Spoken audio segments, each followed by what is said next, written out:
Calling all detectives. When a little man had a lucky streak at a gambling house, he insisted on going alone to an appointment with death. That is the situation on this page from my casebook. The casebook of Jerry Browning, private detective. Take the word of Jerry Browning, private detective. The saying, honor among thieves, is just that, a saying. The small, shifty-eyed man at the number 3 roulette table was making a fortune. The joint was the Jack-o'-lantern Club on Wilkins Road. My reason for being there was very simple. I hoped to pick up some word of the whereabouts of Tommy Dudley, a car thief. Practically every underworld character in town showed up at the Jack-o'-lantern because the place was reputed to run an honest game. The little man at the table hit again at 35-1 odds. At that point, the stick man beckoned to one of the floor men, a nice word for bouncer, and held a mumbled consultation with him. Come on, how about a little action at this table? The bouncer glanced briefly at the winner, then shrugged. Okay, give the gentleman a little action. The little man was crafty. He didn't place his bet before the ball was dropped on the table. Instead, he watched the stickman closely and suddenly plunked a stack of chips on a number a split second before the stickman called, "No more bets! 00. 0 and 00 are house numbers. Every bet on the table loses, except bets specifically made on those numbers. And the little man had bet a whole stack of blue chips on 00. The little man's winnings must have been close to $25,000, maybe more. That's all for me. I'm cashing in. The bouncer walked over to him. You've had a big night, pal. Better let me send somebody home with you. The little man blinked rapidly. No, thanks. I'm okay.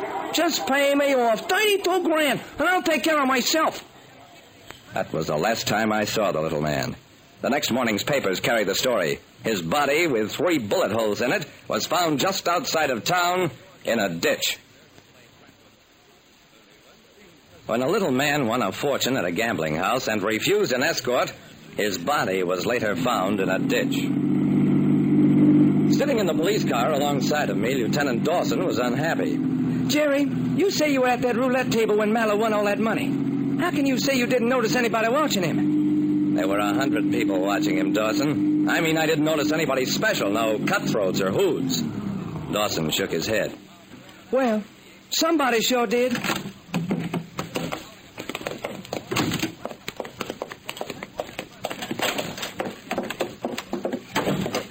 Dawson walked me downstairs to the morgue.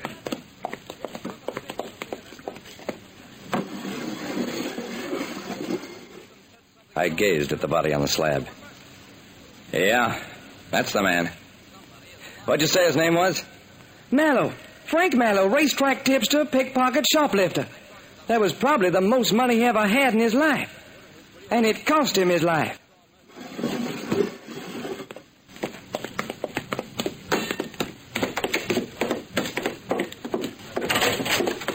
I followed Dawson back out to the police car. What are you going to do about it, Dawson? He shrugged wearily. Not much I can do, Jerry. The Jack-o'-lantern Club's beyond city jurisdiction. Besides, Mallow refused an escort. You say you heard that yourself. I thought about that little man's one moment of triumph and what it led him to. Dawson, do you mind if I go out to the Jack-o'-lantern and ask a few questions? No, I don't mind. Go as far as you like.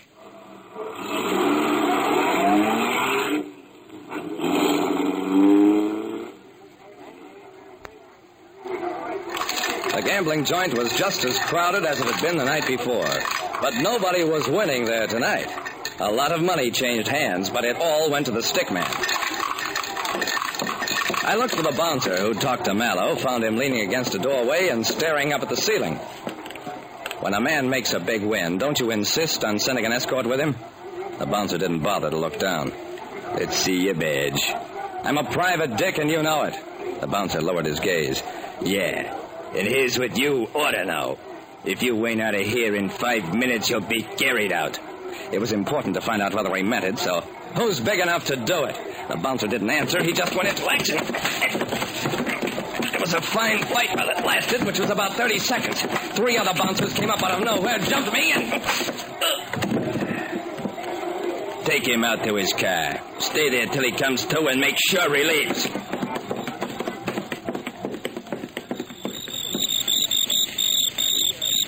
Came to, I was propped up behind the wheel of my car. There was a man standing outside. He had a gun in his hand. Get going, pal, and don't ever come back.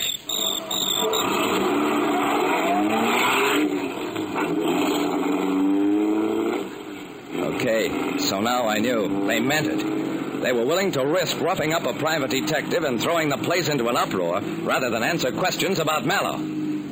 I was driving slowly because I still felt wobbly.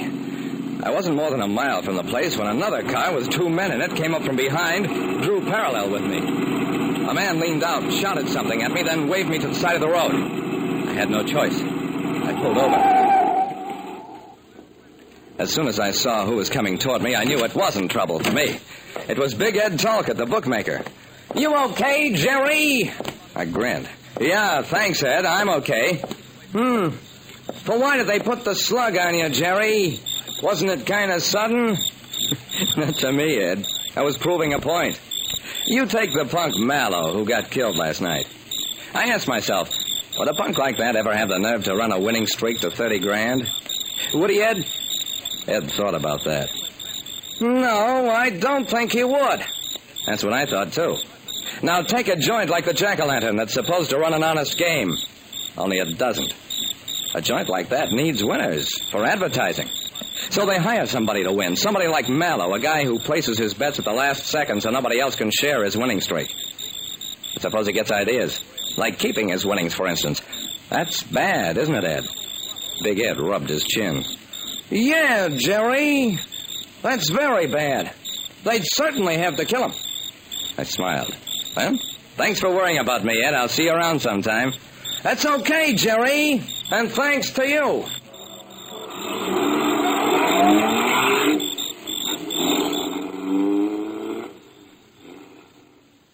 I drove to county police headquarters and waited. The riot call from the Jack-o'-lantern came in about 20 minutes later.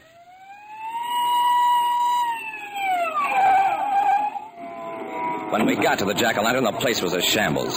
Big Ed had passed the word along, and he and his friends had ripped out the tables, discovered the hidden devices that controlled the games. And as I walked in... Here's the guy that killed Mallow. He wants to confess, Jerry. He's dying to confess. It was the bouncer, all right, and he was more than ready to confess. He implicated the club owner and 3 other men who were in the risky business of running a crooked gambling joint to fleece other crooks. Like I said, honor among thieves is an old saying, but no matter how old it gets, it'll never be true.